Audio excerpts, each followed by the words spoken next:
Right మరి ప్రముఖ పారిశ్రామికవేత్త కోగంటి సత్యం ప్రత్యక్ష రాజకీయాల్లోకి రానున్నారా? మరి కృష్ణా జిల్లా రాజకీయాల్లో మరింత వేడి పుట్టనుందా? మరి కోగంటి వస్తే ఏ పార్టీలో జాయిన్ అవబోతున్నారు? మా ప్రతినిధి Moulali face to face with Koganti Satyam. Koganti Satyam అంటే విజయవాడలో ఈ పేరు తెలియని వాళ్ళు ఉండరు. కాదు కృష్ణా జిల్లాలోనే ఈ పేరుకు మంచి బ్రాండ్ ఉంది. రాజకీయాల్లో అటు సేవారంగంలో కూడా తనదైన శైలిలో దూసుకెళ్తున్నారు. అంటే ఇటు జనసేన పార్టీలో కూడా తనకు ఒక విజయవాడ సెంట్రల్ టికెట్ అంటే తాను ఆశించకపోయినా అధిష్టానం నుంచి పిలుపు వచ్చింది. దానిపైనే తర్జన భర్జన పడుతూ ఉన్నారు కోగంటి సత్యం. ఇదే అంశంపై మనతో మాట్లాడటానికి కోగంటి సత్యం మనతో పాటు ఉన్నారు. చెప్పండి, అంటే సేవారంగం తెలియని విషయం కాదు. అంటే కోగంటి సత్యంకి మంచి బ్రాండ్ ఉంది కృష్ణా జిల్లా కానీ ఇప్పుడు విజయవాడలో కూడా. అంటే సేవారంగంలో ఉంది. అలాగే రాజకీయాల్లో కూడా మీరు అరగ్రేటం చేసి అంటే గతంలో చేశారు. కానీ ఇప్పుడున్న పరిస్థితుల్లో మీకు అంటే ఏ పార్టీ వైపు మీరు మొగ్గు చూపుతారు? అంటే మొగ్గు చూపడం అంటే నేను ఏ పార్టీ వైపు మొగ్గు చూపనండి.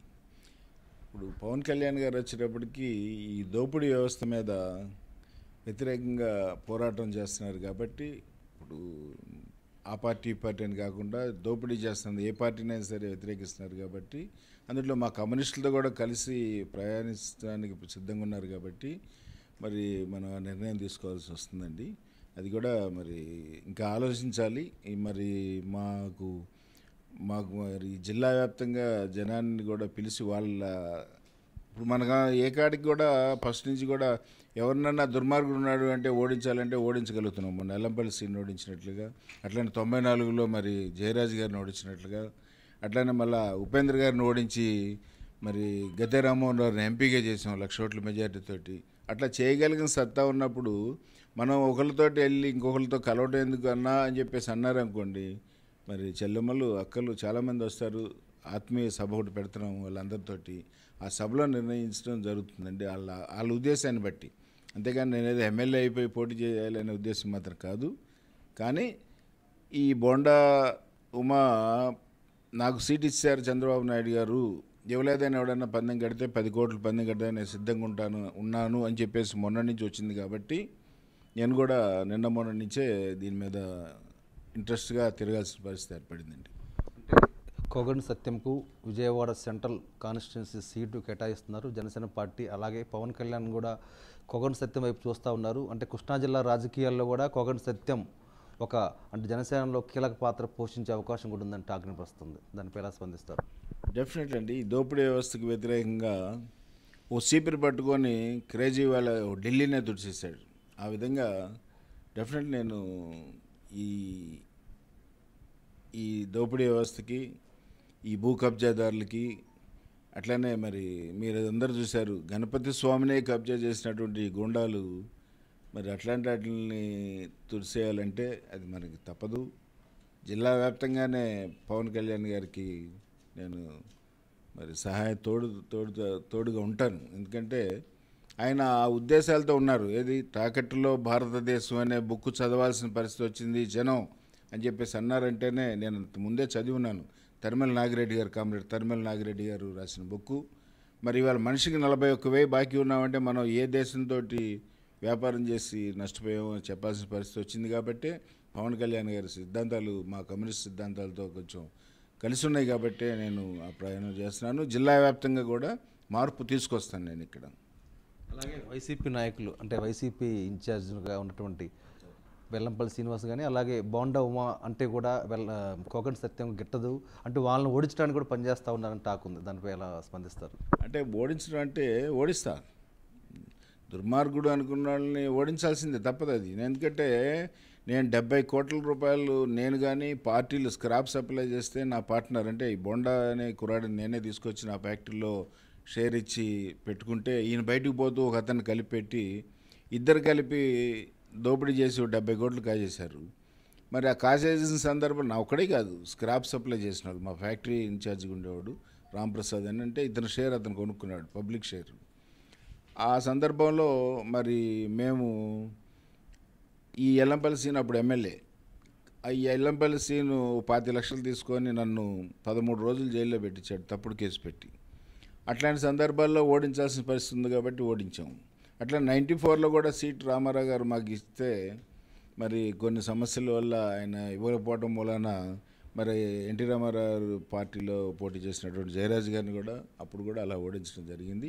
అట్లనే మరి మొన్న గణపతి స్వామిది మరి మన రాష్ట్రంలో మనం రోడ్డు మ్యాప్ పడ్డ పరిస్థితి ఇది, ఈ రాష్ట్రం విడిపోయిన సందర్భంలో. అట్లాంటి పరిస్థితుల్లో ఫస్ట్ గణపతి స్వామి పూజ చేసుకుంటాం కాబట్టి గణపతి స్వామిని పెట్టాలి, ఈ రాష్ట్రానికి ఏదో మంచి జరగాలి అనే ఉద్దేశంతో 63 అడుగులు మట్టి గణపతిని పెడితే 2015లో, 2016లో 72 అడుగులు మట్టి గణపతిని పెడితే దాన్ని కబ్జా చేశాడు ఈ బొండా గుండా అనే అతను.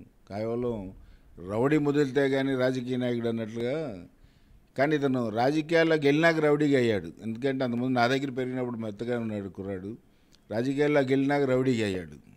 అట్లా ఆ గణపతి స్వామిని 2016లో 72 అడుగులు మట్టి గణపతి 27 టన్నుల లడ్డు ఏర్పాటు చేసిన సందర్భంలో మరి రౌడీ మామూలు వసూలు చేసుకోవడానికి, సందాలు వసూలు చేసుకోవడం కోసం నా మీద ఫాల్స్ కేసు పెట్టి నన్ను లోపల పెట్టి దాన్ని కబ్జా చేశారు ఆ భగవంతుని.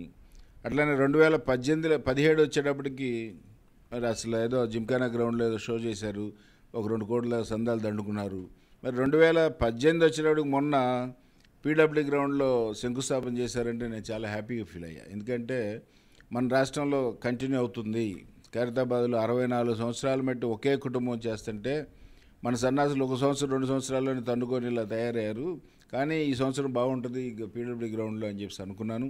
కానీ అదే రోజున ఈ బోండా హోటల్లో మరి 53 మంది అమ్మాయిలు అబ్బాయిలతోటి బట్టలు తీసి డ్యాన్స్ చేస్తుంటే పట్టుకున్నారు. అదంతా మన మీడియా వారికి తెలుసు, అలానే పేపర్ వారికి తెలుసు, అందరికీ తెలిసిన విషయం ఇది.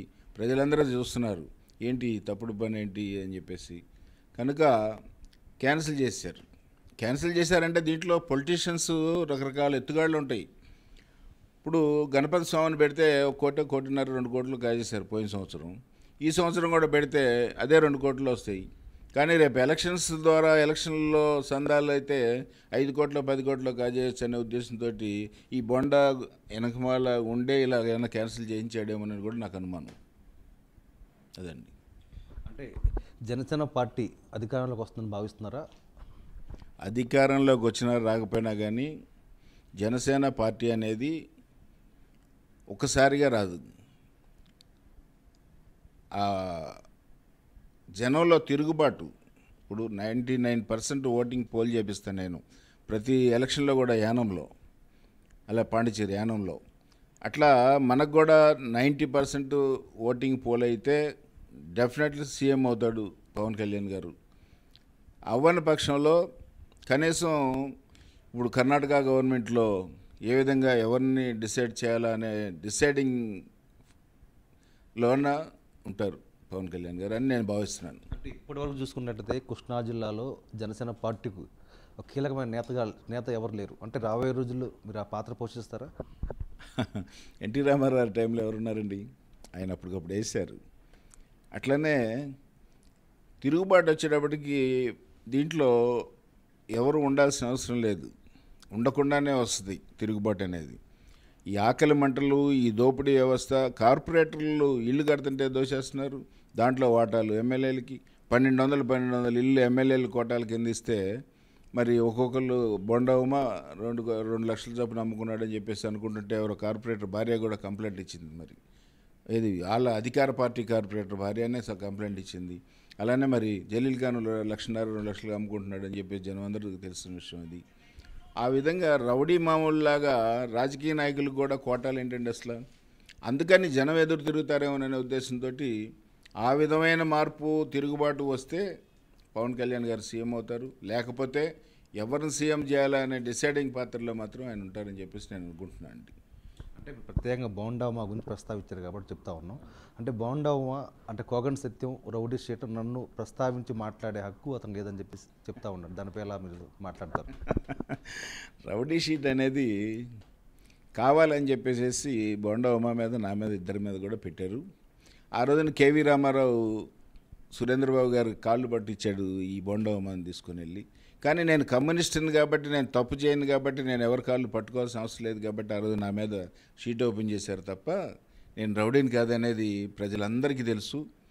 ఎందుకు చెప్తున్నానంటే నేను అట్లా అతను పిరికి, ఎందుకంటే నేను ఇందాకే చెప్పాను, రౌడీ ముదిరితే రాజకీయ నాయకుడు అవుతాడు, కానీ రాజకీయ నాయకుడు అయిన తర్వాత రౌడీ అయ్యాడు కాబట్టి, అంతకుముందు పిరిగ్గా ఉండేవాడు కాబట్టి వెళ్ళి సురేంద్రబాబు గారి కాళ్ళు పట్టుకోవడంతో ఆ మహానుభావుడు క్షమించి వదిలేశారు. నేను పట్టుకోలేదు కాబట్టి నా మీద షీట్ ఓపెన్ చేశారు, కానీ నేను రౌడీని ఏంటండి అసలు.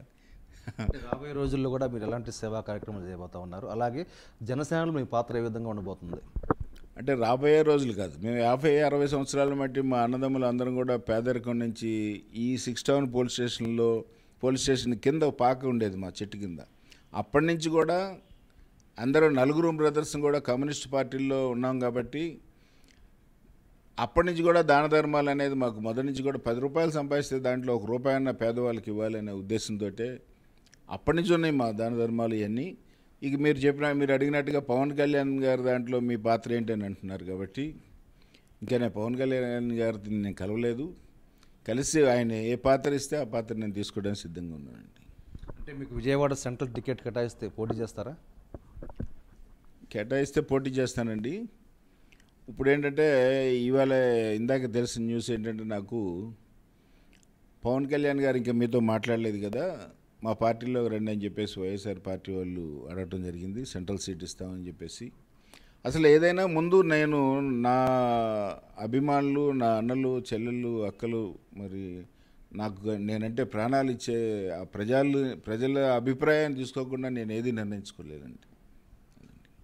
అయితే మొత్తం మీద అంటే ఇటు సేవారంగం అలాగే రాజకీయాల్లో కూడా తనకి అంటే గతంలో ప్రత్యేకమైన ముద్ర ఉంది, అలాగే సేవ దృక్పథంతోనే ముందుకెళ్తాను, ప్రజల కోరిక మేరకు అంటే విజయవాడ సెంట్రల్ కాన్స్టిట్యూన్సీ నుంచి గెలుపు దిశగా అడుగులు వేస్తాను, అలాగే ఇప్పటికే జనసేన పార్టీ తనకు పిలుపునిచ్చింది, అలాగే వైఎస్ఆర్సీపీ వారు కూడా రమ్మని చెప్పేసి అంటే పార్టీలోకి రావాలని చెప్పేసి ఆహ్వానం అయితే పంపారు. ఏ పార్టీ అయినా మొదటిగా ప్రజల అభిప్రాయం తెలుసుకున్న తర్వాతే ఏ అడుగైనా వేస్తామంటున్నారు కోగంటి సత్యం. కెమెరా పర్సన్ విజయ్తో మౌలలి, Y1 టీవీ, విజయవాడ.